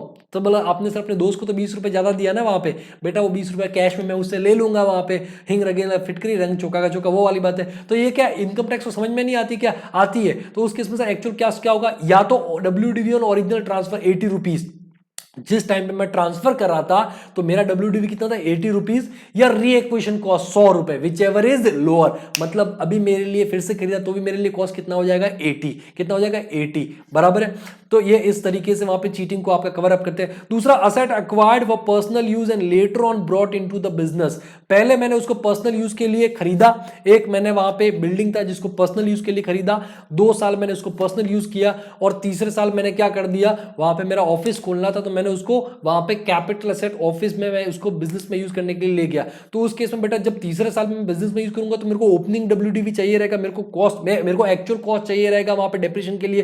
तो उस केस में बेटा एक्चुअल कॉस्ट क्या लेना, बिल्डिंग के केस में तो एक्चुअल कॉस्ट लेना है जो ओरिजिनल कॉस्ट था। मान लो मैंने 10 लाख में बिल्डिंग खरीदा था 2 साल पहले, फिर उसको मैंने वहां पे यूज किया। अब जब मैंने पर्सनल पर्पस के लिए यूज तो डेप्रिसिएशन क्लेम नहीं कर पाऊंगा क्योंकि बिजनेस के लिए यूज नहीं कर रहा था। लेकिन जब मैं उसका एक्चुअल कॉस्ट निकालूंगा तीसरे साल में for the purpose of adding in block of asset, तो उस केस में बेटा क्या करूंगा, जो 2 साल का नोशनल डेप्रिसिएशन, जो पर्सनल यूज का जो नोशनल मतलब एक्चुअली डेप्रिसिएशन नहीं, अज्यूम करते कि इतना 2 साल का डेप्रिसिएशन होना चाहिए 10,000 10,000 20,000, वो लेस कर दूंगा। सॉरी 1 लाख 10,000 वहां पे मान लो 10 लाख में मैंने परचेज किया था, 2 साल मैंने उसको पर्सनल पर्पस के लिए यूज किया, तो तीसरे साल में बिजनेस में लेके आया, तो तीसरे साल में जब मैं उसका एक्चुअल कॉस्ट निकालूंगा तो 10 लाख माइनस 2 साल का डिप्रीशिएशन, जो भी नॉर्मल ट्रीटमेंट के हिसाब से डिप्रीशिएशन निकालते हैं वहां पे, ठीक है। और अगर मान लो उस साल में मैंने पुट टू यूज किया था लेस देन 180 डेज, उस साल में मैंने पुट टू यूज किया था लेस देन, मतलब कौन से साल में, जब मैंने खरीदा था पर्सनल पर्पस के लिए खरीदा था, तो उस केस में मेरे को यहां पे हाफ डेप्रिशिएशन लेना पड़ेगा 50,000 और दूसरे साल का 1 लाख मतलब 1.5 लाख, तो वो लेस कर दूंगा, बराबर। मान लो जिस साल तीसरे साल के अंदर थर्ड ईयर के अंदर जब मैं बिजनेस में लेकर के आ रहा हूं तो उस केस में बेटा वहां पे भले ही मैंने put use less than 180 days किया बट फिर भी आपको फुल डेप्रिसिएशन मिला क्योंकि ईयर ऑफ एक्विजिशन आपने 2 साल पहले खरीदा था। अभी तो आप क्या कर रहे हो, सिर्फ पर्सनल से बिजनेस में लेके आ रहे हो, this is not year of acquisition. ये तो हो गया बिल्डिंग केस में। लेकिन बेटा अदर असेट के केस में आपको कोई नोशनल डेप्रिसिएशन वगैरह लेस नहीं करना है, जितना ओरिजिनल कॉस्ट था। मान लो मैंने कार खरीदा था 5 लाख में, बराबर है, तो अब मैं बिजनेस में लेके आ रहा हूं चौथे साल 5वें साल, तो उस टाइम पे भी एक्चुअल कॉस्ट मेरे लिए 5 लाख ही होगा, 5 लाख ही होगा, 5 लाख ही होगा। बात समझना। सर यहाँ पे तो आपको ज्यादा डेप्रिसिएशन क्लेम करने को मिलेगा, बिल्कुल मिलेगा ज्यादा डेप्रिसिएशन क्लेम करने को। सर क्यों, क्योंकि देखो जो अदर असेट बिल्डिंग की लाइफ थोड़ी ज्यादा होती है ना, अदर असेट्स उनकी लाइफ कम होती है, इसलिए आपको मैक्स हो सकता है कि भाई अभी 2 साल ही कार को बचे हो वहां पे, तो आप जितना डेप्रिसिएशन क्लेम करना चाहो उतना क्लेम कर लो। तो ये बेटा केसेस है वहां पे। अब आता है नेक्स्ट, आता है sale of asset. Sale of asset, अगर आपने कोई असेट वहां पे खरीदा था और फिर आपने उसको बिजनेस में यूज किया, फिर डेप्रिसिएशन भी क्लेम किया, अब आप उसको बेच रहे हो। बेटा सेल ऑफ असेट के अंदर 2 तरीके हो सकते हैं कि एक तो आपका जो असेट था पावर यूनिट में आप यूज कर रहे थे, पावर यूनिट बराबर। In case of assessee following SLM, in case of assessee following SLM, बराबर है। Individual asset system power units, individual asset system power units, अगर पावर यूनिट की बात है वहां पे और वहां पे असेसी फॉलो कर रहा है इंडिविजुअल असेट सिस्टम, क्या फॉलो कर रहा है बेटा, इंडिविजुअल असेट सिस्टम, तो उस केस में हर एक बार उसने अलग अलग असेट्स पे डेप्रिसिएशन चार्ज किया, तो उस केस में जब बेचेंगे तो क्या होगा, तो in such a case every time asset is sold profits or loss shall be computed and PGP shall be taxable under section 41 subsection 2 as balancing charge as deemed PGP and short term capital gain as follow। मैं एक छोटा सा example लेता हूं, example से आपको समझाऊंगा, वहां पे बात समझना। यह आपका इंडिविजुअल असेट सिस्टम है, यह आपका individual asset system, individual asset system. मान लो मैंने एक असेट खरीदा, उसका कॉस्ट था, पावर यूनिट है और क्या फॉलो कर रही है, SLM फॉलो कर रही है, कॉस्ट था 100 रुपीज, ठीक है। अब 2 साल उसको यूज किया वहां पे, तो cost 100, year 1 depreciation at the rate 10% ले लेते हैं वहां पे, ठीक है। बिल्डिंग ले लेते हैं, बिल्डिंग समझ लो, वहां पे बिल्डिंग है, क्या है, बिल्डिंग है, तो 10% डेप्रिसिएशन है SLM के हिसाब से, तो 10, ठीक है। कितना आ गया 90, ईयर 2 डेप्रिसिएशन कितना आ गया 10 अगेन क्योंकि SLM है वहां पे, तो ईयर 3 के अंदर ओपनिंग WDV कितना हो गया सर 80, ये 80 को याद रखना, ये 80 ओपनिंग WDV। अच्छा बेटा मैंने अभी तक पूरा का पूरा डेप्रिसिएशन कितना चार्ज किया बेटा, टोटल डेप्रिसिएशन मैंने चार्ज किया है 20, टोटल डेप्रिसिएशन मैंने कितना चार्ज किया 20, ₹20 मैंने टोटल डेप्रिसिएशन चार्ज किया आज तक, मतलब इतना मैंने पीजीपी से डिडक्शन लिया है। इतना मैंने पीजीपी से क्या लिया है? डिडक्शन। पीजीपी से आज तक इतना मैंने डिडक्शन अंडर सेक्शन 32 पीजीपी से लिया है। अब बेटा एक होता क्या, ईयर 3 के अंदर सोल्ड, ईयर 3 के अंदर उस असेट को बेच रहे हैं। अब देखो इंडिविजुअल सिस्टम में यही होता है कि हर एक असेट का ट्रीटमेंट ही अलग होता है, वहां पे आप डिप्रेशन अलग चार्ज करते हो, खरीदते अलग हो। अब बेचा 3 केस है वहां पे। सिचुएशन नंबर 1, जो बेचने का जो सेलिंग प्राइस है वो सेलिंग प्राइस है 125। दूसरा केस के अंदर सेलिंग प्राइस है 90, और तीसरे के अंदर सेलिंग प्राइस है 75। ये 3 अलग अलग केस है। अब बेटा सारे केस में देखो what is cost sir, cost कितना है सर? तो कॉस्ट है आपका, सॉरी कॉस्ट नहीं आएगा, यहां पे आपको लेना है डब्ल्यूडीवी। डब्ल्यूडीवी कितना है? डब्ल्यूडीवी कितना है? लेस डब्ल्यूडीवी 80, यहां पे भी आपका लेस डब्ल्यूडीवी 80, और यहां पे भी आपका लेस डब्ल्यूडीवी दैट इज 80। अब आप देखोगे इधर बेटा, तो इधर प्रॉफिट कितना हो रहा है? इधर प्रॉफिट हो रहा है 20 और 40, 45 रुपीज का प्रॉफिट हो रहा है। इधर प्रॉफिट कितना हो रहा है सर? इधर 10 रुपए का प्रॉफिट हो रहा है, और इधर आपका नेगेटिव अमाउंट है ₹5। ठीक है। अब क्वेश्चन ये आता है, हम एक एक वहां पे लेते हैं। क्वेश्चन ये आता है कि सर ये जो 45 रुपीज है, ये 45 रुपीज क्या है? क्या ये कैपिटल गेन है या बिजनेस प्रोफेशन? बेटा बात समझो, बात समझो, आपने आज तक कितना डिप्रिसिएशन का डिडक्शन लिया है सर? ₹20 का। ये देखो ₹20 का डिप्रिसिएशन का डिडक्शन लिया है, मतलब आज तक आपने पीजीबीपी में से 20 रुपए कम किए। पिछले 2 सालों में पीजीबीपी में से कितने कम किए? 10-20 रुपए। तो मतलब जब तक ये 20 रुपए का रिकवरी नहीं होता तब तक पूरा का पूरा प्रॉफिट कहां जाएगा? आपका पीजीपी में जाएगा, पीजीपी में आएगा। सर ये सब कोई बिजनेस थोड़ी, एसेट खरीदना बेचना, एसेट खरीदना बेचना, यही तो डीम पीजीपी इनकम है। इसको पीजीपी इनकम मान लिया जा रहा है। This is not business income, this is assume to be business income. क्यों? क्योंकि पहले आपने क्या किया? प्रॉफिट कम किया था 20 रुपए से। अभी आपका फर्ज बनता है कि जब तक वो 20 रुपए का रिकवरी नहीं होता, वो सारा प्रॉफिट आप कहां भेज दो? पीजीपी में। तो बेटा देखो यहां पे तो ₹20 क्योंकि डिडक्शन लिया था, बराबर है, to the extent deduction claim under section 32, वो कहां जाएगा? वो आपका कहलाएगा बैलेंसिंग चार्ज। क्या बोलते हैं उसको बेटा? उसको बोलते हैं बैलेंसिंग चार्ज, बोलते हैं बैलेंसिंग चार्ज। और ये आपका डीम्ड पीजीपी हो जाएगा, deem PGP under section 41 subsection 2। 41 के अंदर था ना वहां पे, 41 सबसेक्शन 2। और जो कॉस्ट एंड डब्ल्यूडीवी का डिफरेंस है, over and above the cost, over and above the cost, cost कितना? 100, कॉस्ट कितना है? 100, और आपका selling price, cost and selling price, cost and selling price का जो डिफरेंस है, कॉस्ट एंड सेलिंग प्राइस का जो डिफरेंस है बेटा, बराबर है, वो कितना है? ₹25, मतलब over and above the cost, वो हो जाएगा आपका शॉर्ट टर्म कैपिटल गेन, हो जाएगा शॉर्ट टर्म कैपिटल गेन। अब देखो यहां पे, देखो यहां पे क्या है सर? यहां पे ये अलग अलग केस है, ये केस 1, ये केस 2 और ये केस 3, ये 3 अलग अलग केस है। अब यहाँ पे देखो, यहाँ पे 10 रुपए का प्रॉफिट है, मतलब इसको सीधा कहाँ भेजोगे बेटा? ये तो पूरा का पूरा बैलेंसिंग चार्ज हो, क्योंकि 20 रुपए तक तो अपने को वहां भेजना था। बैलेंसिंग चार्ज, डीम पीजीपी, और कुछ कैपिटल गेन हो नहीं रहा क्योंकि कॉस्ट से ज्यादा कुछ मिला नहीं है। Deem PGP under section 41 sub section 2, ये एग्जांपल कॉपी कर लेना। और यहां पे देखो 5, तो यहां तो सर कम मिला है सर। सर ये लॉस हो गया सर, कैपिटल को ना मुन्ना ना, कैपिटल लॉस करोगे तो आपको कैपिटल गेन कहां से मिले? क्योंकि देखो शॉर्ट टर्म कैपिटल जो लॉस होता है, बड़ी मुश्किल होती है उसके सेट ऑफ होने के लिए, वो उसका सेटअप होना बड़ा भारी पड़ जाता है। तो आपको कैपिटल गेन कहां से लाओगे? तो उस केस में बेटा क्या किया गया कि इसको लॉस ना मान करके इसको बोला गया कि एक काम करो, इसको अलाउ कर दो, अलाउड एज डिडक्शन, पीजीपी में से allow as deduction under section 32, बराबर है, फ्रॉम पीजीबीपी, पीजीबी में से डिडक्शन अलाउ कर दो उस साल में, PGBP as terminal depreciation, as terminal depreciation, terminal depreciation in the year of, in the year of, in the year of transfer. जिस साल में आपने ट्रांसफर किया है उस साल के अंदर उसको अलाउ कर दो as terminal depreciation. Under section 32 terminal depreciation PGP में से, पीजीपी में डिडक्शन दे दो, डिडक्शन दे दो, डिडक्शन दे दो भाई। डिडक्शन दे दो मतलब आपने ऑलरेडी प्रॉफिट कम कर दिया ना भाई, लॉस है तो उसमें आपने डिडक्शन दे दिया 5 रुपए का, तो मतलब आपका हो गया ना, प्रॉफिट कम हो गया ना। बात रही, कहते हैं ना कि भाई कान इधर से पकड़ो या इधर से पकड़ो, कान तो पकड़ा ही हो जाएगा वहां पे। तो अगर आप इसको शॉर्ट टर्म कैपिटल लॉस लेते तो फिर बड़ी दिक्कत होती। शॉर्ट टर्म कैपिटल लॉस को आपको सेट ऑफ करने के लिए वहां पे कैपिटल गेन होना चाहिए था। अगर नहीं होता तो वे 8 साल तक कैरी फॉरवर्ड करते। कहां लेके घूमते, कहां संभालते घूमते इसको, कुछ और मत समझना, कहां मतलब संभालते फिरते वहां पे इसको। सो बेटर है कि आप इसको खत्म करो कहानी को।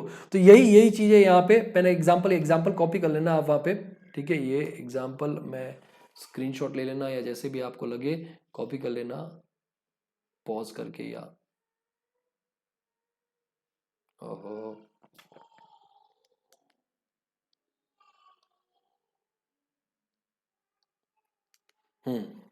ठीक है, देख लेना आप अपने हिसाब से।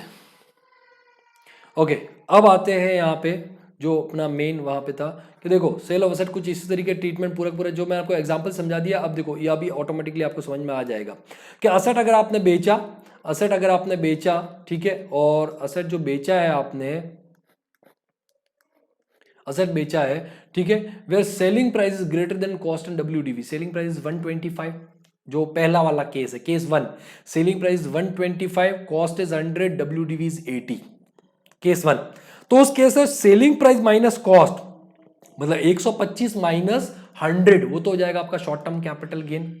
और जो कॉस्ट एंड डब्ल्यूडीवी का डिफरेंस मतलब to the extent of depreciation charge from PGP 20 रुपए जो हमने डिस्कस किया, balancing charge under section 41 sub section deem PGP जो हमने डिस्कस किया वैसे ही। If your selling price is less than cost but more than WDV, cost is 100, selling price is 90, WDV is 80, second वाला केस। तो selling price और जो WDV का डिफरेंस है ₹10, रुपीस कितना 10, selling price is basically 90, WDV is 80, ठीक है, ज्यादा कुछ मिला नहीं है। तो उस केस में बेटा ये जो डिफरेंस है बराबर है to the extent of depreciation charge from PGP, पूरा का पूरा बैलेंसिंग चार्ज हो जाएगा। अब आप बोलोगे सर कॉस्ट और सेलिंग प्राइस का डिफरेंस 10 रुपए, वो भी तो हो गया। कॉस्ट था 100 और सेलिंग प्राइस कितना है आपका 90, सर 10 रुपए, वो भी तो हो गया। सर वो भी तो लॉस हो गया सर, वो तो कैपिटल लॉस होना चाहिए। एक कान के नीचे दूंगा बेटा, कभी भी कॉस्ट से कंपेयर नहीं करते, डब्ल्यूडीवी से कंपेयर करते हैं डेप्रिशिएबल एसेट को। क्यों? क्योंकि कॉस्ट इज गॉन। बात समझो, कॉस्ट के बाद में तो आपने 10-10 रुपए का डिडक्शन लिया है 2 बार, कहने का मतलब ये चीजें, ठीक है। तो उसको इग्नोर करो, वो नहीं करना। आपको क्या करना है, जो सेलिंग प्राइस डब्ल्यूडीवी का डिफरेंस है 10 रुपए, 90 माइनस 80, जो 80 माइनस 90 माइनस 80 वही आपको लेना है। और तीसरा WDV minus selling price. WDV कितना आपका वहां पे, डब्ल्यूडीवी उल्टा कर दिया मैंने, डब्ल्यूडीवी आपका 80 और सेलिंग प्राइस कितना है 75, कितना है 75। तो जब 5 रुपए का है आपका, that will be deduction allowed under section 32 as terminal depreciation in the previous year in which it sold. जिस साल में बेचा आपने वो डिडक्शन मिल जाएगा।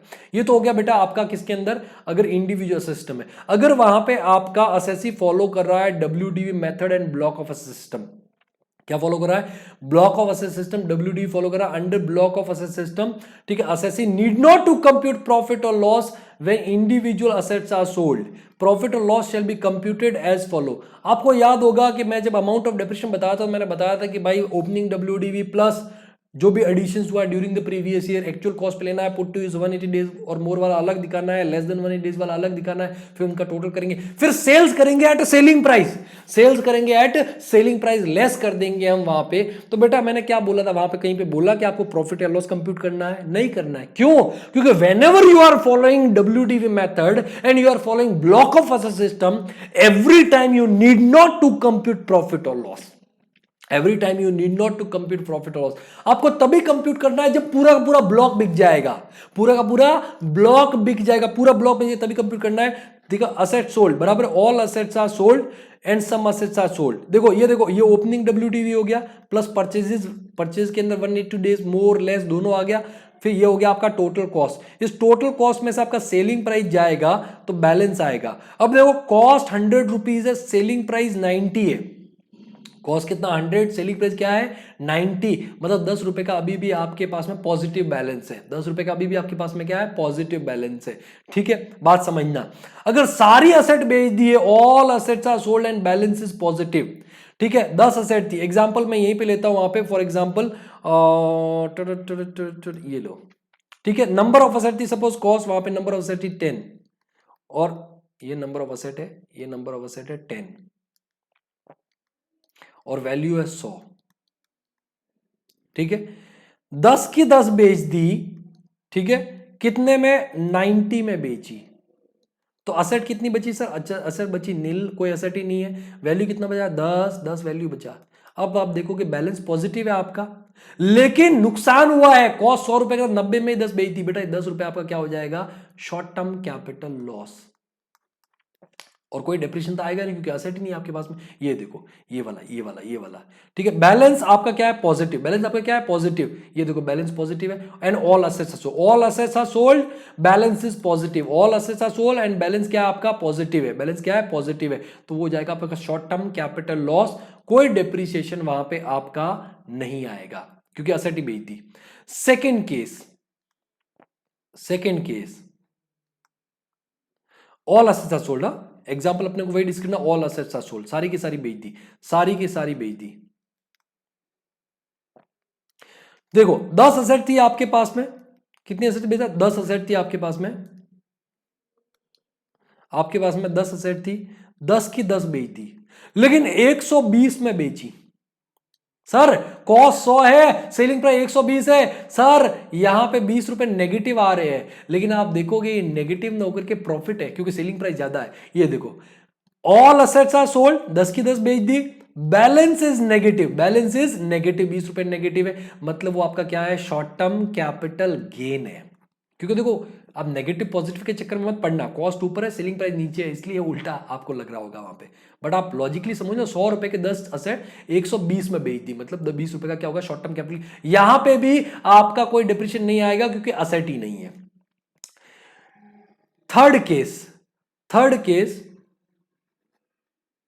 सारी असेट ना बेच करके कुछ ही असेट बेची है, सारी असेट ना बेच करके कुछ ही असेट बेची है, ठीक है, some assets are sold and balance is positive. कैसे सर, देखो 10 असेट थी, 8 बेची, कितनी बेची, 8, कितने में, 80 रुपए में बेची, तो मतलब आपके पास में 2 असेट अभी भी है और बैलेंस वहां पे 20 रुपए का अभी भी है, मतलब आपके पास में असेट भी है, आपके पास में वैल्यू भी है, आपको कोई कैपिटल लॉस, कोई कैपिटल गेन कंप्यूट नहीं करना, आपको तो इसके ऊपर डिप्रिसिएशन चार्ज करना है, जैसे कि हम नॉर्मली डिस्कस किया था, बराबर है। तो कुछ एसेट बेची, some asset sold, balance is positive, depreciation charge करो, नॉर्मली कोई capital gain capital loss compute करने की जरूरत नहीं है क्योंकि यहां पे असेट भी है और आपका वैल्यू भी है। अब देखो, आपने सारी एसेट नहीं बेची, असेट बेची 8, असेट कितनी बेची है, 8, 8 ही बेची है, लेकिन बैलेंस नेगेटिव हो गया, बैलेंस क्या हो गया बेटा, नेगेटिव। ये देखो 8 असेट बेची लेकिन 125 में बेची, सर 100 रुपए की 10 असेट थी, उसमें सिर्फ 8 बेची, मतलब 2 असेट आपके पास में अभी भी है, लेकिन जो कॉस्ट था वो पूरा का पूरा रिकवर हो चुका है, कॉस्ट पूरा का पूरा रिकवर हो चुका है, उल्टा 25 रुपए आपको ज्यादा मिला है, बैलेंस वहां पे नेगेटिव है ना, some assets are sold, balance is negative, ये क्या हो गया, शॉर्ट टर्म कैपिटल, 25 रुपए का आपका एक्स्ट्रा रिकवरी है, एक्स्ट्रा रिकवरी हो जाएगा आपका शॉर्ट टर्म कैपिटल गेन, और कोई डिप्रिसिएशन नहीं आएगा।